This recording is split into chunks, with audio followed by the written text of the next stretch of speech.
So this is the first job opening which I have, which is ISO 2700 and ISMS consultant, right? DI skills required. So this is much into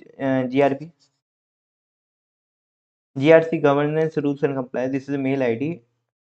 v.tamanna@trojanhuntindia.com. So it might be a project based job, right? This is a project based job. Experience 1 to 2 years of experience required. Location is New Delhi, and this is a immediate joining, right? This is how you can do. Next opening is basically as a lead network engineer. Minimum 2 months of duration you need to work there. This might be a fresher job. Oh, not a fresher, it's a lead job. Okay, so this might require 2 years of experience somehow, and it's in Ireland.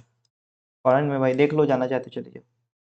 Another opening is as a senior auditor to join the associate team.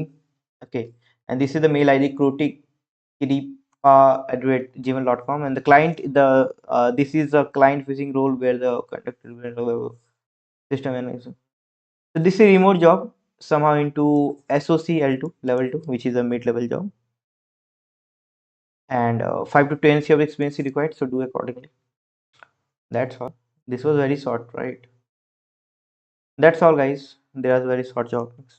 So if you have any questions, please ask.